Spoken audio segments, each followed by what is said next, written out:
We are back with another Transformer showcase.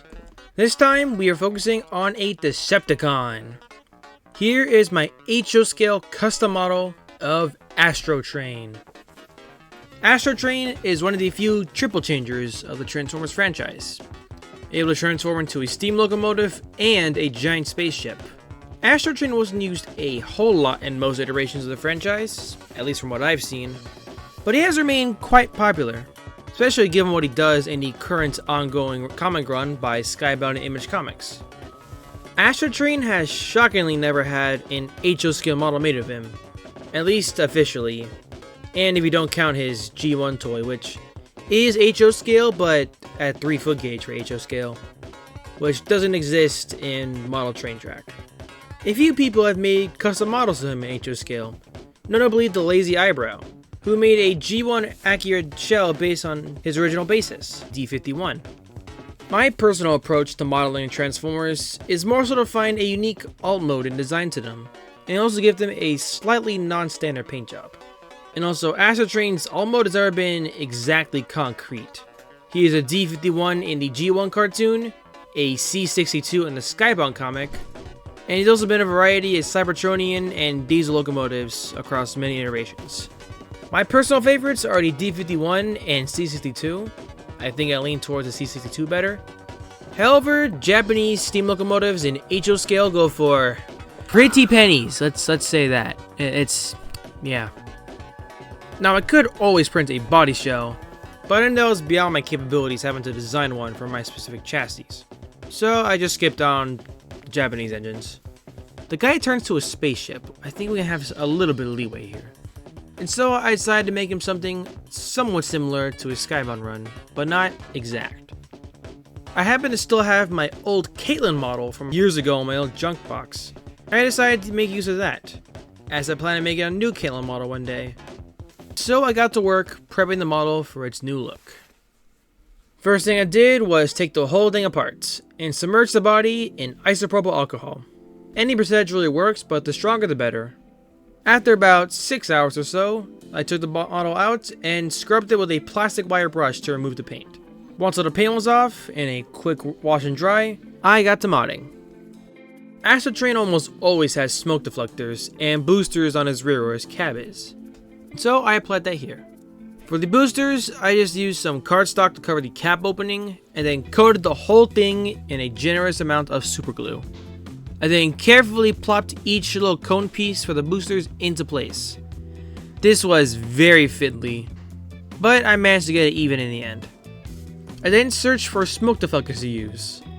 Now initially, I wanted to use the deflectors from my old City of Bristol model, which I turned to Duchess years ago, as I knew I still had the body shell in my junk box, at least somewhere. But then I remembered that I tossed the whole model while I was cleaning, and I no longer have it, so that was out of the cards. I returned to my Busy Bee James model, which has the N-Class smoke deflectors that are removable, and so I just took them off of B. James and put them on the Astrotrain.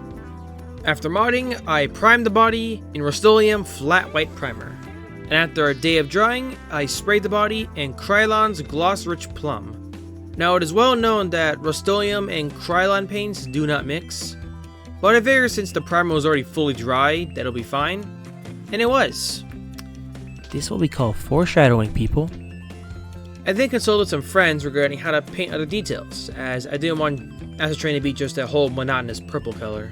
After a while, I eventually settled on sticking to the G1 paint scheme for the most part, with some elements from other eras and the merch sprinkled in. So I painted the smoke box, smoke deflectors, and the domes all in black. I also painted the running board sides in red, and this is where it really started coming together nicely, with a nice color variety, especially with the little bits in white, most notably the roof. After painting a few smaller details here and there, I then color masked the purple with my owl barrel acrylics, and then brush painted the pistons and other parts of the chassis in purple. I decided against painting the wheels purple, and instead painted the side rods red. Only just the inner grooves in them though. This is where I was getting really excited for the model's outcome. I was loving how it turned out. The last thing I was planning to do was add the insignias, but first came clear coating. I busted out my Rust-Oleum matte clear and sprayed as usual. And then about 12 seconds later, yeah, literal seconds after spraying the clear coat, part of the shell began bubbling and veining up very badly. This was painful to watch in real time. Weirdly, the bubbling was only present mostly on the back right side of it and a little bit on the left, but all towards the cab. This, people, is why you never mix Rust-Oleum and Krylon. Never do that. Not wanting to completely redo the whole model, I just scraped off the bubbled up sections of paint and then color matched as close as it could get to the Krylon color. And so I just brushed on heavy coats of the purple in needed areas, and then lightly brushed over on the other areas that were fine, mostly just to unify and make it a little more consistent. It isn't the smoothest or most clean looking, but I prefer this over redoing the whole process over again.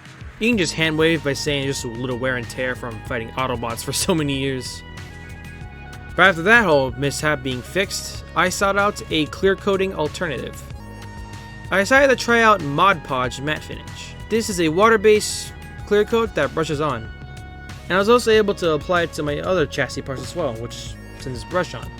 I honestly like the outcome of this matte finish more than Rust-Oleum's in my opinion, but I recommend diluting it a little bit, as you can see brush strokes depending if you're too gloppy with it, but I'm still happy with it regardless. After letting it dry for a day, I applied the Decepticon insignias on these smoke deflectors. I got this little sticker sheet from eBay. In my listing I used, I had a sheet for Decepticon and one for Autobot as well. Man, these insignias really bring them all together. After a finishing touches with the Smokebox store and a quick reassembly, Astrotrain was finally complete. He looks incredible next to my Autobots, especially next to Centurion on my little display. I am so happy with how he turned out. I would like to take this time to say thank you all for the support of my Autobot showcase. This is my first time branching out beyond Thomas since my Star Wars video last year, which that video didn't really do too well, but the Transformers one, y'all all really loved it, and it did really well too. And I love making it too, so you can definitely expect more Transformers videos in the future. I've since made a few more Autobots since the last showcase, and I've started on some Decepticons as well. And they'll all be getting showcases in the coming weeks. Thank you all very much for watching, and I will see you all same time next week.